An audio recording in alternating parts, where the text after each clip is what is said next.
CBSE विवाद पर केंद्र सरकार का एक्शन देखने को मिला है। सीबीएसई के चेयरमैन राहुल सिंह का तबादला हो गया है। सचिव हिमांशु गुप्ता का भी तबादला किया गया है। जांच के लिए समिति का गठन किया गया है। 12वीं की परीक्षा की ऑन स्क्रीन मार्किंग का यह पूरा विवाद है। इसको लेकर विपक्ष लगातार सरकार पर अग्रेसिव अंदाज में खासतौर पर शिक्षा मंत्री और शिक्षा मंत्रालय की कार्यप्रणाली पर लगातार सवाल उठा रहा है। चाहे एनटीए देख लीजिए, चाहे सीबीएसई की मार्किंग स्कीम देख लीजिए, इस पर बड़ा विवाद था।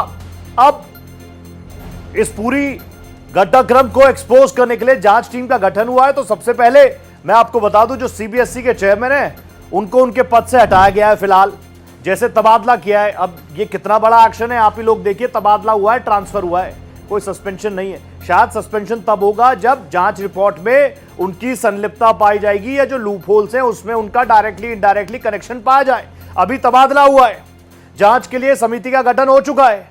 12वीं की परीक्षा की ऑन स्क्रीन मार्किंग का विवाद है। आप जानते हैं, मैं जानता हूं आप इन पूरे मामले को जानते हैं।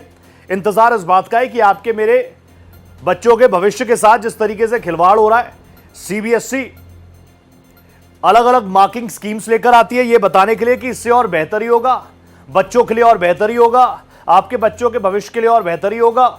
लेकिन अब यहां पर सीबीएसई विवाद पर केंद्र सरकार की अभी तक जो चीजें हो रही हैं वो मैं आपको बता रहा हूं। सीबीएसई के चेयरमैन राहुल सिंह का ट्रांसफर कर दिया गया है। राहुल सिंह का ट्रांसफर हुआ है। अभी सचिव जो है उनका भी ट्रांसफर हुआ है।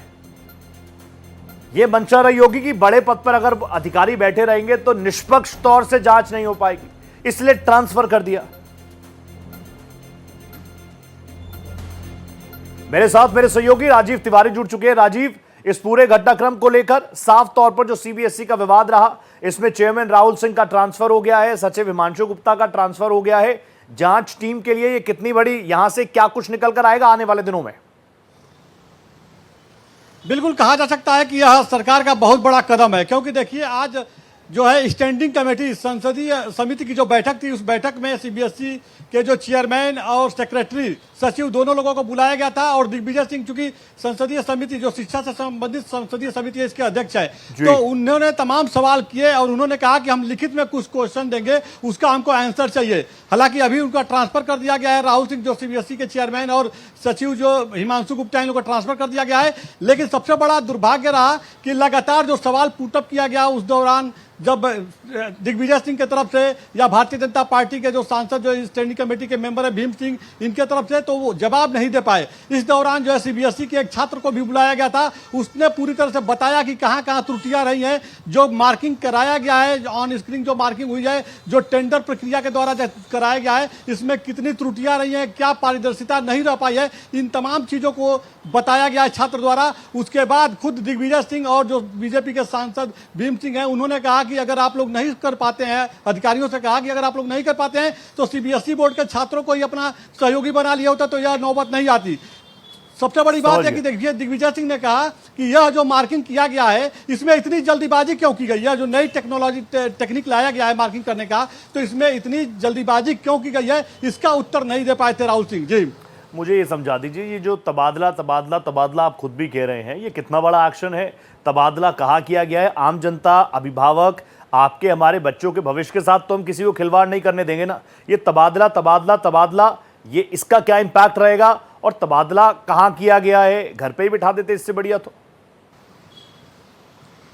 बिल्कुल देखिए, अगर देखा जाए तो अभी ये बताया नहीं गया कि दिल्ली से कहां ट्रांसफर किया गया है, लेकिन बड़ी बात यह है कि जो तबादला हुआ है कहीं ना कहीं यह एक जनमानस में एक मैसेज देने की कोशिश की गई है। देखिए सबसे बड़ी बात है कि ये छात्रों के भविष्य का सवाल है और जिस तरह से छात्रों के माता पिता जो पेरेंट्स हैं नाराजगी दिखा रहे थे और लगातार जो पोर्टल है सीबीएसई बोर्ड का वह रिवैल्यूएशन के लिए, मार्किंग वेरिफिकेशन के लिए ओपन नहीं हो पा रहा था। यह एक बड़ी चुनौती बन गई थी और बड़ा समस्या था। तो अब जो है वो रिवैल्यूएशन के लिए पोर्टल ओपन भी हो गया है, छात्रों को सहूलियत भी दी गई है। तो अब कहीं ना कहीं जो पेरेंट्स हैं, जो छात्र हैं, उनको थोड़ी सी संतुष्टि मिली है। अब जो बिल्कुल आपने सही कहा कि तबादला को लेकर के चर्चा तो किया जा रहा है कि तबादला तबादला, लेकिन इसका कितना बड़ा इंपैक्ट पड़ेगा, क्या इसके बाद आने वाले समय में कोई फॉल्ट नहीं होगा? क्योंकि देखिए नेट यूजी के बाद यह सीबीएसई का बड़ा मामला सामने आ गया था और कहीं ना कहीं पूरा तरह से शिक्षा बैकफुट पे चला गया, शिक्षा विभाग। तो अब इसको पूरी संतुलन को मिलाने के लिए सरकार की तरफ से तमाम कवायद की जा रही है, लेकिन बड़ा सवाल यही है कि क्या छात्र संतुष्ट हो पाएंगे, क्योंकि अभी भी की जो मार्किंग की गई है उस पर तरह तरह के सवाल खड़े हो रहे हैं कि गलत तरीके से मूल्यांकन हुआ है। जिस छात्र को 50 और ये हर कोई मानेगा भी, उसको 100 एक्सपेक्ट नंबर भी यही मिला है। करेगा कि सीबीएसई चेयरमैन की देखरेख में सारी चीजें हो रही होंगी। अगर ये लूपहोल्स है, इससे पहले एड्रेस नहीं किया गया या फिर किसी साजिश के तहत होने दो और अभी तबादला, उस पर भी लगातार सोशल मीडिया पर तो बहस छिड़ चुकी है। बहुत धन्यवाद राजीव जी, नजर आप बनाए रखिएगा, आगे भी जुड़ूंगा आपके साथ। फिलहाल बहुत शुक्रिया।